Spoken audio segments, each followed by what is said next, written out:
जय हिंद दोस्तों, मैं निधि बेन चौहान। आज हम करेंगे क्लास 10th का 10.2 का क्वेश्चन नंबर 12। इसमें हमें बोला गया है त्रिकोण ABC ये 4 सेंटीमीटर त्रिज्या वाला वर्तुल के परिगत है। ठीक है, इसमें त्रिकोण ABC है जो वर्तुल क्या है, यहाँ पर 4 सेंटीमीटर त्रिज्या है। ठीक है, यानी कि देखो ये 4 है, ये भी 4 है, ये भी 4 है। ओके, 4 सेंटीमीटर त्रिज्या वाला ये वृत्त है जिसके परिगत है, यानी कि इसको चारों तरफ से घेरा हुआ है। रेखाखंड BD DC और BC के स्पर्श बिंदु हैं। D के आगे अनुक्रम 8 सेंटीमीटर और 6 सेंटीमीटर लंबाई का रेखाखंड विभाजन करते हैं। देखो ये रेखाखंड विभाजन किया है, ये 8 सेंटीमीटर है और ये 6 सेंटीमीटर है। तो बाजुओं AB और AC शोधो, यानी कि AB हमें फाइंड करना है कितने का है और AC हमें फाइंड करना है। तो चलिए शुरू करते हैं। यहाँ पे सबसे पहले हमें थोड़ी रचना करनी होगी। रचना इसमें की है, O को F से मिलाना है और O को E से मिलाना है, ताकि ये यहाँ पर AC पर F जो है वो स्पर्श बिंदु बन जाए। ठीक है, तो हम यहाँ लिखेंगे माना कि AB और AC त्रिभुज ABC के अंतःवृत्त ABC के अंतःवृत्त ये है, यहाँ पर अंतःवृत्त को E और F पर स्पर्श करते हैं। ओके, माना कि AB, देखो AB और AC त्रिभुज ABC के अंतःवृत्त को E और F पर स्पर्श करते हैं। इसलिए अतः OD बराबर OE, देखो OD बराबर OE बराबर OF कितना दिया है हमें, 4। यहाँ पे हमें त्रिज्या दी है 4 सेंटीमीटर। तो जैसे ही हमने स्पर्श बिंदु यहाँ पर रखे तो ये O से त्रिज्याएं हो गई वृत्त के अंदर। तो त्रिज्या हमेशा बराबर होती है, यानी कि 4 4 4। ठीक है, तो ये हो गई R। ओके, CD बराबर CF बराबर 6, CD बराबर CF। ओके, ये वृत्त के एक तरफ की त्रिज्याएं हैं जो बाहर वाला है, तो ये CD बराबर हो जाएगा CF कितना, 6 सेंटीमीटर। और इसी प्रकार BD बराबर BE बराबर हो जाएगा 8 सेंटीमीटर। ओके, जिस तरह से यहाँ पे 6 सेंटीमीटर बराबर हुआ, इसी तरह से BD बराबर BE हो जाएगा 8 सेंटीमीटर, क्योंकि DB यहाँ पे 8 है तो EB भी 8 हो जाएगा या BE। ओके, तो यहाँ पे हमें मानना पड़ेगा, जो हमें फाइंड करना है, माना AE बराबर है AF बराबर X। देखो AE बराबर AF, ठीक है, ये कितना हो जाएगा, हमने मान लिया यहाँ पे X इसको मान लिया है। अब त्रिभुज ABC की परिमिति, त्रिभुज की परिमिति क्या होती है, सभी बाजुओं का जोड़, यानी कि AB plus BC plus CA। Okay, तो AB यहाँ पर क्या है, देखो AB के 2 हिस्से हैं, AB के 2 हिस्से हैं, AE प्लस EB। ठीक है, AE प्लस EB। फिर BC के 2 हिस्से हैं, कौन कौन से, देखो ये BC है, इसके 2 हिस्से हैं CD प्लस DB, यानी कि BD plus CD plus CA के 2 हिस्से हैं, ये सी ए है, इसके दो हिस्से हैं C F plus F A, तो ये हो जाएगा C F plus F A. Okay, सभी के दो दो हिस्से हैं क्योंकि यहाँ पर ये बीच में स्पर्श बिंदु है, तो इसलिए ए सी के दो हिस्से हो गए, ए बी के दो हिस्से हो गए और सी बी के दो हिस्से हो गए।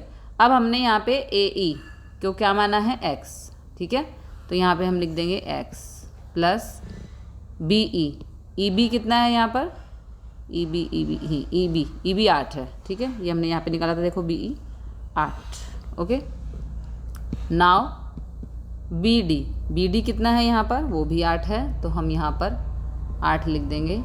और सी डी कितना है यहाँ पर, 6। ओके, नाउ सी एफ है हमारा 6, सी एफ 6 है यहाँ पर, तो हम यहाँ पे लिख देंगे 6। और एफ ए है हेक्स, जो हमने यहाँ पर माना था, ठीक है। इस तरह से सभी की वैल्यूज़ हमने यहाँ पर पुट कर दी हैं। अब इन सबको जोड़ेंगे, x और x हो गया 2x प्लस 8 और 6 14, 14 और 8 और 6 14 हो जाएंगे, तो ये हो जाएगा 28, ठीक है, सेंटीमीटर। तो ये हो गई हमारी त्रिभुज ए बी सी की परिमिति। अब हम निकालेंगे अर्ध परिमिति। ए बी सी की अर्ध परिमिति, ये हमने 9th क्लास में किया था, फिर से आ गया है यहाँ पर। अर्ध परिमिति को बोलते हैं एस, ठीक है। तो अर्ध परिमिति क्या होती है, जो परिमिति आई है उसको 2 से कर दो भाग, ठीक है। तो परिमिति क्या आई है हमारी, 2x प्लस 28 अपॉन कर देंगे 2, ये हो गई अर्ध परिमिति। अर्ध का मतलब आधा, यानी कि त्रिभुज की परिमिति आई है 2x प्लस 28, अर्ध परिमिति इसका आधा कर दे, आधा मतलब 2 से भाग, जिसे हम कहते हैं s।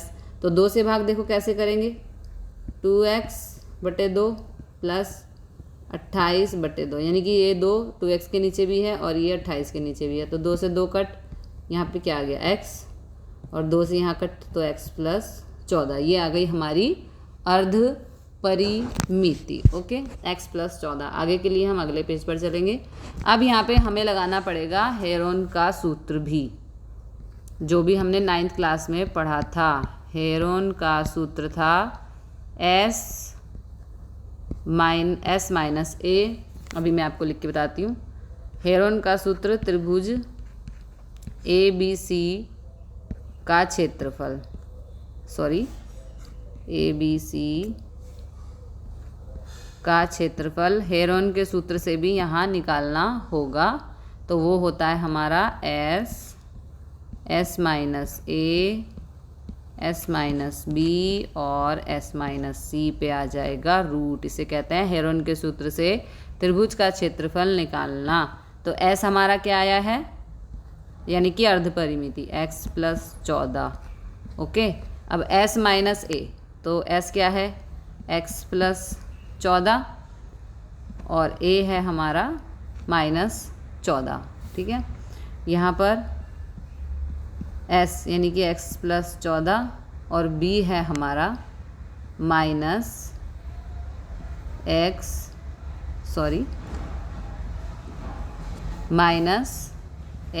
माइनस 6। उसके बाद ये हो गया s क्या है, x plus 14 minus x minus 8, इस पे आ जाएगा पूरे पर रूट।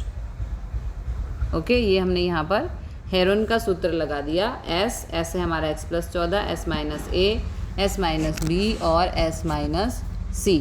अब ये a b c कहाँ से आया, ये हमें देखना है पहले। तो हम पहले पिछले पेज पर चलते हैं a b c जानने के लिए। ये हमारा त्रिभुज a b c है, जिसमें a है b c, a है हमारा b c, ठीक है। तो यहाँ पे हम लिख देते हैं a हमारा है b c और b c कितना है यहाँ पर 14, क्योंकि इन दोनों को जोड़ेंगे तो 6 और 8 हो जाएगा 14। यहाँ पे लाइन डाल देती हूँ, ठीक है। उसके बाद हमें निकालना है b, तो b हो जाएगा ac, ठीक है। तो b ac हो गया। तो ac में क्या क्या है हमारे पास, x, इसको हमने x माना था, और ये है 6, तो ये हो गया x प्लस 6। ओके, उसके बाद है c, तो सी को हम यहाँ मान रहे हैं ए बी, ठीक है।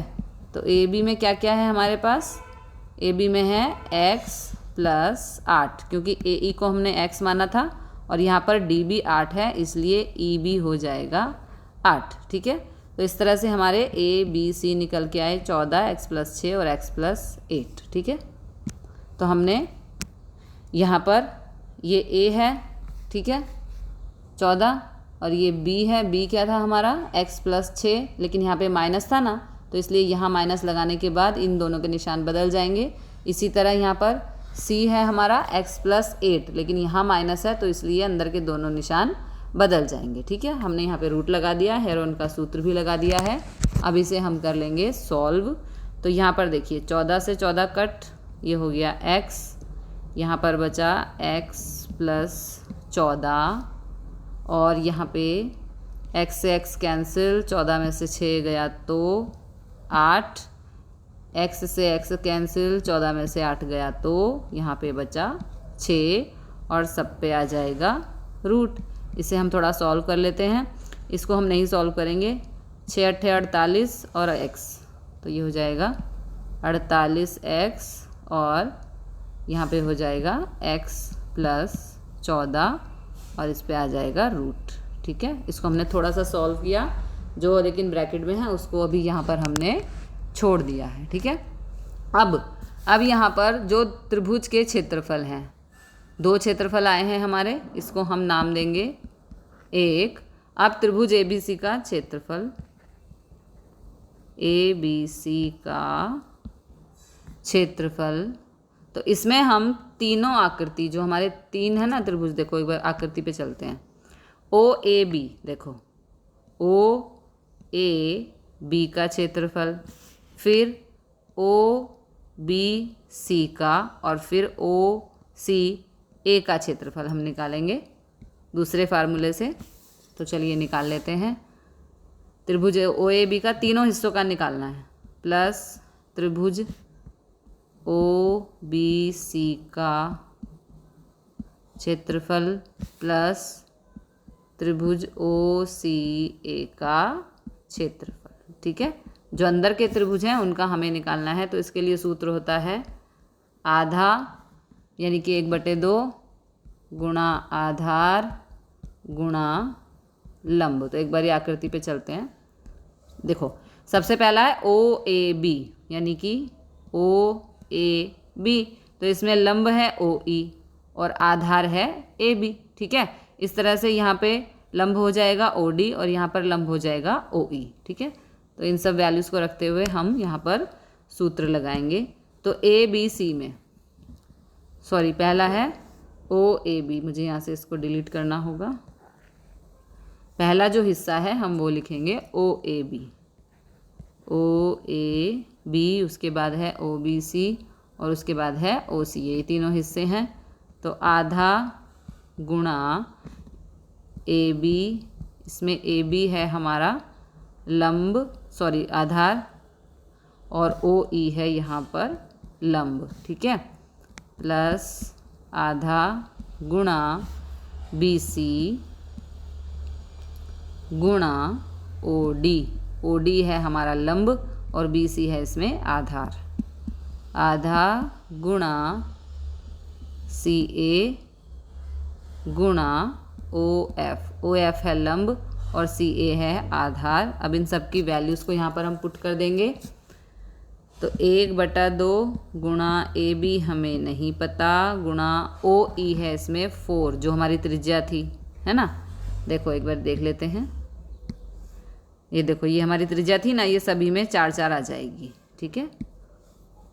तो 4, 1/2 गुणा बी सी हमें नहीं पता, गुणा फिर से 4 क्योंकि ये सब में त्रिज्या है हमारी, प्लस 1/2 गुणा सी ए गुणा 4, जो त्रिज्या है वो उसमें लंब हो गई है। 2 एकम 2, 2 दूनी 4, 2 एकम 2, 2 दूनी 4, 2 एकम 2, 2 दूनी 4। आगे के लिए चलते हैं अगले पेज पर। तो यहाँ पर जो हमारी वैल्यूज़ आ गई वो आ गई, 2 से 2 कट गया, 2ab plus 2bc plus 2CA। अब इन सब में से 2 ले लेंगे कॉमन, तो अंदर बच जाएगा AB plus BC plus CA। ठीक है, ये इसमें हमारा कॉमन ले लिया हमने, और 2 कॉमन लिया तो अंदर बच गया AB plus BC plus CA। अब यहाँ पे हम रखेंगे जो हमारा क्या आया था, हमने निकाला था त्रिभुज की परिमिति, है ना। त्रिभुज की परिमिति हमारी क्या आई थी, हमारी आई थी 2x प्लस 28। एक बारी देख लेते हैं फर्स्ट पेज पर, ये देखो त्रिभुज की परिमिति, ये क्या था AB plus BC plus CA। तो यहाँ पर भी हमारा कुछ ऐसा ही आ रहा है, AB plus BC plus CA। तो उस वैल्यू को उठाकर हम यहाँ पर रख देंगे, जो कि है 2x प्लस 28। ओके, त्रिभुज की परिमिति ये थी, तीनों बाजुओं का जोड़, तो उनको उठा के हमने यहाँ पे रख दिया। इसको हम नाम देंगे समीकरण 2। ठीक है, अब समीकरण 1 और 2 से, समीकरण 1 में हमारी वैल्यू आई थी 2x प्लस 28 बराबर, समीकरण 2 में आई थी, नहीं समीकरण ये आया था हमारा x प्लस 14, ये आया था हमारा त्रिभुज ABC का क्षेत्रफल जो हमने हेरोन के सूत्र से निकाला था। ठीक है, वो आया था हमारा आया था, एक बारी पिछले पेज पर देख लेते हैं, 48x और x प्लस 14, ये हमारा आया था जो हमने हेरोन के सूत्र से निकाला था, 48x और x प्लस 14। ठीक है, तो इन दोनों को हमने अब बराबर रख दिया है। अब यहाँ पे देखिए ये 2x है, ये 28 है, तो इन दोनों में से हम 2 कॉमन ले लेंगे, तो ये हो जाएगा 2 गुणा 2, अंदर हो जाएगा x प्लस 14 बराबर 48x प्लस 14। ओके, 2 दूनी 4, x प्लस 14 बराबर 48x और x प्लस 14। ठीक है, अब इसको सॉल्व करने के लिए हमें यहाँ पर इस पर रूट है, सॉरी इस पर यहाँ पर रूट है, यहाँ पर भी रूट है और यहाँ पर भी रूट है। ठीक है, अब इस रूट को हटाने के लिए हम करेंगे दोनों तरफ वर्ग, दोनों तरफ वर्ग करने पर, तो यहाँ पे वर्ग करेंगे x प्लस 14 का हो जाएगा वर्ग बराबर 48x प्लस 14, और यहाँ पर हम कर देंगे, ये रूट है और इस पे पूरे पे हम कर देंगे वर्ग। ठीक है, अब यहाँ पे इसको आगे सॉल्व करेंगे, इस तरफ रूट से वर्ग हो जाएगा कैंसिल। ठीक है, और इस तरफ 4 का वर्ग हो जाएगा 16 और x प्लस 14 पे वर्ग रहेगा, और इस तरफ की यदि हम बात करें तो यहाँ पर हो जाएगा, ये 14 प्लस x प्लस 14 है, इसको हम 14 प्लस x भी कर सकते हैं, तो ये हो जाएगा 14 प्लस x ब्रैकेट में 48x। ठीक है, और रूट से वर्ग हो गया हमारा कैंसिल। ठीक है, तो 6 48, हाँ ठीक है, अब ये हो गया हमारा 14 प्लस x और 48x। अब देखो ये 14x प्लस 14 है, ये x प्लस 14 है, आगे पीछे हुआ है कोई बात नहीं, लेकिन ये यहाँ गुणा हो रहा है, इस तरफ आएगा तो भाग हो जाएगा। ठीक है, x प्लस 14 का वर्ग अपॉन x प्लस 14 बराबर 48x। अब ये 2 है, x प्लस 14 और ये 1 है, तो 2 से 1 कैंसिल, तो यहाँ पे बच जाएगा 16x प्लस 14 बराबर 48x। ठीक है, अब आगे कैसे सॉल्व करेंगे, जो ये 16 है यहाँ पर ये गुणा हो रहा है, इस तरफ जाएगा तो भाग हो जाएगा, है ना। 16 एकम 16, 16 दूनी 32, 16 तिया 48, तो ये हो गया 3x बराबर x प्लस 14। x माइनस 3 को यहाँ, सॉरी 3 को यहाँ शिफ्ट करेंगे बिकॉज ये x वाला है, तो तो ये हो जाएगा -3x। 14 को उस तरफ शिफ्ट करेंगे -14, -3x में से प्लस का x गया तो -2x बराबर -14, माइनस से माइनस कट, ये दोनों यहाँ गुणा हो रहे हैं, इस तरफ जाएगा तो भाग में 2 सत्ते 14, यानी कि x बराबर हमारा आ गया 7। तो x बराबर हमने क्या माना था, एक बारी वो देख लेते हैं। x बराबर माना था हमने AE बराबर AF। देखो AE बराबर AF को हमने माना था x, जो कि हमारा आ चुका है 7। ठीक है, तो अब हम सभी वैल्यूज़ निकालेंगे, इसके लिए हमें अगले पेज पर जाना होगा। ठीक है, तो यहाँ पे AB बराबर है, AB के 2 टुकड़े हैं, AE प्लस BE। ठीक है, AE के 2 टुकड़े हैं, AE प्लस BE। तो AE को हमने माना था x और BE था हमारा 8। तो x हमारा क्या आ गया है 7 + 8 बराबर 15। ओके, उसके बाद AC। अब AC के भी 2 टुकड़े हैं, AF प्लस CF। तो AF को हमने माना था x और CF था हमारा 6। तो x आ गया है 7 + 6, ये हो गया 13। ठीक है, इसके बाद AB हो गया हमारा 15 और AC हो गया हमारा 13। यही हमें फाइंड करना था।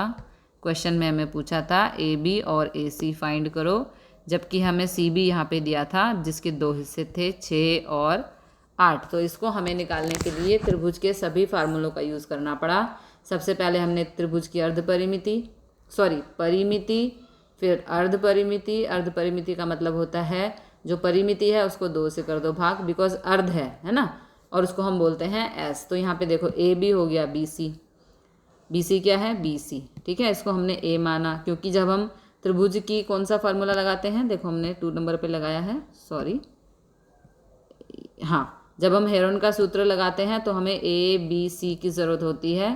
त्रिभुज के लिए हमने 9th में किया था, त्रिभुज का क्षेत्रफल निकाला था हेरोन के सूत्र से, तब हमें A, B और C की ज़रूरत पड़ती है। तो यहाँ पे हमने A किसको माना, BC को A माना, ये हो गया 14, क्योंकि 6 और 8 14। B यानी AC को माना B, तो ये है 6 + x या x + 6। C हमने माना AB, ये है x + 8। ठीक है, तो इसके हिसाब से हमने यहाँ पर हेरोन के सूत्र में सभी वैल्यूज़ को पुट कर दिया। S x + 14 S - A x + 14 - 14, लेकिन यहाँ पे देखिए माइनस था, है ना, और ये x + 6 था, तो माइनस से गुणा करेंगे तो अंदर के निशान बदल जाएंगे। इसी तरह यहाँ पर माइनस से गुणा करेंगे तो अंदर के निशान बदल जाएंगे। 14 से 14 कैंसिल, x + 14, x से x कैंसिल, 14 में से 6 गया 8, x से x कैंसिल, 14 में से 8 गया तो 6। ठीक है, 6 × 8 = 48, ये हो गया 48x और x + 14। फिर हमने लगाया त्रिभुज के तीनों हिस्से निकालने के लिए क्षेत्रफल, वो क्या होता है 1/2 गुणा आधार गुणा लंब। ठीक है, तो तीनों हिस्से थे हमारे, एक बारी देख लेते हैं। OAB, OCB और OAC। तो इसमें होता है आधा, यानी 1/2 आधार गुणा लंब। ठीक है, तो इसमें ये फार्मूला लगा के हमने यहाँ पर तीनों हिस्से निकाल लिए। किसमें था, ये रहा। ठीक है, ये आधार है, ये लंब है, ये आधार है, ये लंब है, ये आधार है, ये लंब है, सबको 2 से काट दिया। उसके बाद अगले पेज पर यहाँ पे देखिए सबको 2 से काट दिया, फिर 2 ले लिया कॉमन, तो ये हो गया 2x + 28। समीकरण 1 और 2 से, ये समीकरण 2 है, ये समीकरण 1 से आया था हमारा आंसर। इनको हमने सॉल्व किया, दोनों तरफ वर्ग कर दिया, तो 4 का वर्ग हो गया 16 और x + 14 पे वर्ग रहा, तो ये हो गया 14 + x। ठीक है, दोनों गुणा हो रहे हैं ना एक दूसरे से, तो 14 + x 48x, x + 14 लिख लो या 14 + x लिख लो। यहाँ पे ये वर्ग है, यहाँ पे ये गुणा हो रहा है, इस तरफ आया तो भाग हो गया, तो ये वर्ग है और ये एक बारी है, तो ये कट गया, तो आ गया x + 14 बराबर 48। 16 को यहाँ ले गए, यहाँ गुणा हो रहा था, यहाँ भाग हो गया, 16 से कट गया, तो ये आ गया 3। अब 3 को शिफ्ट कर दिया यहाँ और 14 को शिफ्ट कर दिया यहाँ, -2x -14, माइनस से माइनस कट, 2x गुणा हो रहे हैं, यहाँ के भाग, और ये आ गया हमारा x बराबर 7। उसके बाद AB के 2 हिस्से हैं, तो वो AE + BE x + 8 हो गया, तो x हमारा 7 15 आ गया। AC के 2 हिस्से हैं, x + 6, x की जगह 7, 7 और 6 हो गया 13। तो मिलते हैं अगले क्वेश्चन के साथ अगली वीडियो में। जय हिंद, जय भारत।